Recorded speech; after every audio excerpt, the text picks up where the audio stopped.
Indian army में पद और रैंक के बारे में आज हम आपको विशेष जानकारी प्रदान करने वाले हैं। आज हमारे देश में बहुत से युवा इंडियन आर्मी के लिए तैयारी करते हैं। लगभग आज भारतीय सेना में 14 लाख से अधिक सैनिक है और भारत का हर युवा आज सेना में भर्ती होना चाहता है क्योंकि अब सेना में सबसे अधिक सुविधा आर्मी वालों को दी जाती है। लेकिन जो युवा इंडियन आर्मी की तैयारी कर रहे हैं या वे आर्मी में जाना चाहते हैं, उन्हें पहले इंडियन आर्मी में पद और रैंक के बारे में पता होना चाहिए।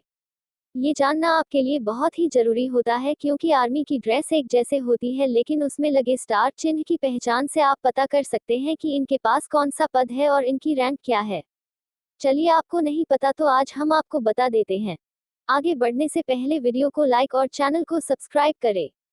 भारतीय सेना दुनिया की टॉप 5 सेवाओं में गिनी जाती है, जिसमें कुल 16 रैंक होती है, जिनको 3 श्रेणियों में रखा गया है। इन 3 श्रेणियों के अंतर्गत इंडियन आर्मी को रैंक दिए जाते हैं। इंडियन आर्मी की 3 कैटेगरी कुछ इस प्रकार है। आर्मी में तैनात सभी सैनिक कर्मियों को उनके रैंक के आधार पर ही वेतन प्रदान किया जाता है। पहली श्रेणी कमीशन्ड ऑफिसर, दूसरी श्रेणी जूनियर कमीशन्ड ऑफिसर, तीसरी श्रेणी non commissioned officer. Indian army rank commissioned officer. 1. Field marshal. Field marshal Indian army में सबसे बड़ी रैंक होती है, हालांकि कुछ समय पहले सरकार द्वारा इस रैंक को निरस्त कर दिया गया है। ये पद अधिकारी को किसी सम्मान के स्वरूप दी जाती है जब वे किसी मिशन में अपनी महत्वपूर्ण निभाते हैं और उस मिशन को सफल बनाते हैं। अभी तक भारत में सिर्फ 2 ऑफिसर्स को ये रैंक दी गई है।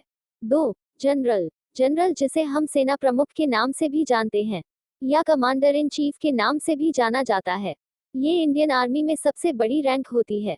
आप इनकी वर्दी पर एक क्रॉस्ड बैटन लगा होता है, 5 बिंदुओं के स्टार के साथ एक अशोक स्तंभ लगा हुआ होता है। जनरल के पद पर अधिकारियों को 3 साल तक के लिए नियुक्त किया जाता है या फिर 62 तक जनरल रैंक दी जाती है। इसके बाद इन्हें रिटायर कर दिया जाता है। 3. Lieutenant general. इंडियन आर्मी में जनरल के बाद लेफ्टिनेंट जनरल का पद आता है, जिसमें आप इनकी पहचान आप देखेंगे। इनके दोनों शोल्डर पर अशोक स्तंभ, बैटन और तलवार के क्रॉस लगे हुए होते हैं और कॉलर पर 3 स्टार लगे होते हैं। लेफ्टिनेंट जनरल के पद पर अधिकारियों को 60 वर्ष के बाद रिटायर कर दिया जाता है। 4. Major general. लेफ्टिनेंट जनरल के बाद मेजर जनरल की रैंक आती है। इनके दोनों शोल्डर पर एक कैंची और डंडा क्रॉस में लगे हुए होते हैं और इसके बीचों बीच एक स्टार लगा हुआ होता है और इनके दोनों कॉलर पर 2 स्टार लगे होते हैं। मेजर जनरल 58 वर्ष की आयु में रिटायर कर दिए जाते हैं। 5. ब्रिगेडियर। मेजर जनरल के बाद आता है ब्रिगेडियर। ब्रिगेडियर की वर्दी पर शोल्डर में एक अशोक स्तंभ और 3 स्टार लगे होते हैं। ये 56 वर्ष तक ही अपनी सेवा देते हैं, उसके बाद रिटायर कर दिए जाते हैं। 6. कर्नल। कर्नल इंडियन आर्मी की 5वें नंबर की रैंक होती है। कर्नल की वर्दी में शोल्डर पर अशोक स्तंभ के साथ दोनों कंधों पर 2 स्टार लगे होते हैं और कॉलर में मैरून रंग का पैच भी होता है जो कमांडिंग ऑफिसर का सिंबल होता है। इनका रिटायरमेंट 54 वर्ष की आयु तक कर दिया जाता है।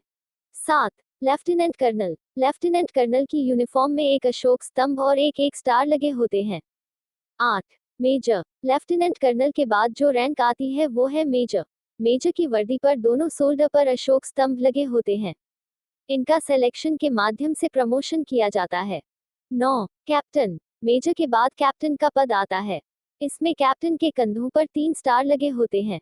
कैप्टन का रैंक 2 साल कमीशन्ड ऑफिसर के पद पर काम करने के बाद मिलता है। 10. लेफ्टिनेंट। लेफ्टिनेंट कमीशन रैंक में सबसे पहला पद है। इनकी वर्दी पर 2 स्टार लगे होते हैं।